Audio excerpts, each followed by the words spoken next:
Sha la la la, sha la la la.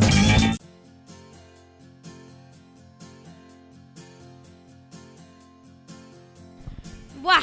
Esto está que te chupan los dedos.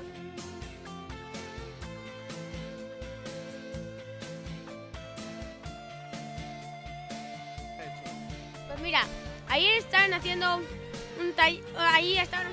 están haciendo un taller donde había pastelitos y esto me están dando las decoraciones con chocolate y anisitos. Está buenísimo.